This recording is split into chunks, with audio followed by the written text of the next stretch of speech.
നമസ്കാരം. നമ്മൾ ഇന്ന് ജെർക്കി മൂവ്മെന്റിനെ കുറിച്ചാണ് പഠിക്കുന്നത്. Jerky movement, JERKY.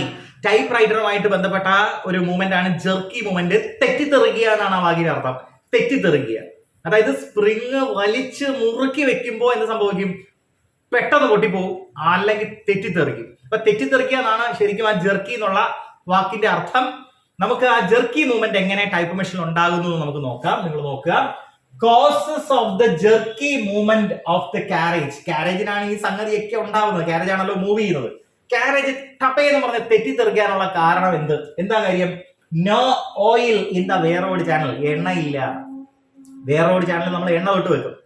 എണ്ണ തൊട്ട് വെച്ചാലുള്ള കുഴപ്പം എന്താ? ചിലപ്പോൾ എണ്ണ കട്ട പിടിച്ച് അവിടെ ക്ലോഗ് ഉണ്ടാവും. ക്ലോഗ് മീൻസ് കഴിഞ്ഞ സ്ലഗിഷ് മൂവ്മെന്റ് ഈ പറഞ്ഞതുപോലെ അത് തെന്നും. ഇതല്ല, ഇത് എണ്ണ ഇല്ല, എണ്ണ ഒഴിക്കുന്നില്ലെങ്കിൽ എന്ത് സംഭവിക്കും? No oil in the V rod channel. V rod channel എന്താണെന്ന് സ്ലഗിഷ് മൂവ്മെന്റ് പറഞ്ഞിട്ടുണ്ട്. എന്നാലും കാരേജ് പീനിയൻ വീലിന്റെ പുറത്താണ് ഇരിക്കുന്നത്. അപ്പൊ കാരേജിന് സഞ്ചരിക്കണമെങ്കിൽ കാരേജോട് ചേർന്നിട്ടൊരു വേറോഡ് ചാനൽ ഉണ്ട്, ഒരു കമ്പിയാണ്. അപ്പൊ അതിന്റെ പുറത്തുകൂടെയാണിത് ടപ്പ് ടപ്പ് ടപ്പ് എന്ന് പറഞ്ഞ് പോകുന്നത്. അപ്പൊ no oil in the V rod channel, എണ്ണ ഇല്ലെങ്കിൽ തെറിക്കും. വേൺ ഔട്ട് എന്ന് പറഞ്ഞാൽ കീറിപ്പോവുക, പൊട്ടിപ്പോവുക എന്നൊക്കെയാണ് അർത്ഥം. വേൺ ഔട്ട്, ടീത്ത്, പല്ല്. ആരുടെ പല്ല്? എസ്കേപ്പ്മെന്റ് വീലിന്റെ പല്ല്. എസ്കേപ്പ്മെന്റ് വീൽ എവിടെ ഉള്ളതാണ്? റോക്കർ മെക്കാനിസം അഥവാ ഡോഗ് ബ്ലോക്കിലുള്ളതാണ്. Escapement wheel. Pinion wheel, escapement wheel, rigid dog and loose dog.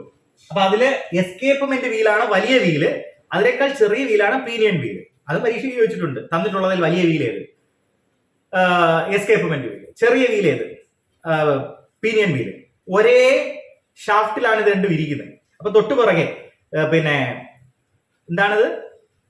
ചെറിയ വീല് പീനിയൻ വീല്. പീനിയൻ വീലിന്റെ തൊട്ടു പുറകെ എസ്കേപ്പ്മെന്റ് വീല്. അപ്പൊ അതും ശ്രദ്ധിക്കണം. പീനിയൻ വീലിന്റെ തൊട്ടു പുറകെയാണ് എസ്കേപ്പ്മെന്റ് വീല്. ഈ എസ്കേപ്പ്മെന്റ് വീലിന്റെ പല്ലിലാണ് ലൂസ് ഡോഗും റിജിഡ് ഡോഗും പ്രവർത്തിക്കുന്നത്.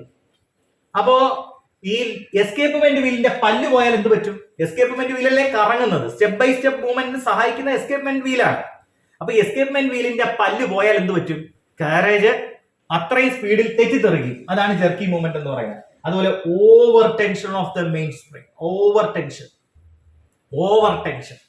ആ ടെൻഷൻ എന്ന് പറഞ്ഞാൽ അത്രയും മെയിൻ സ്പ്രിങ് മുറുക്കി വെച്ചിരിക്കുന്നതിനാൽ ജെർക്കി മൂവ്മെന്റ്. ഇനി ഒരു എളുപ്പ പണി പറഞ്ഞുതരാം.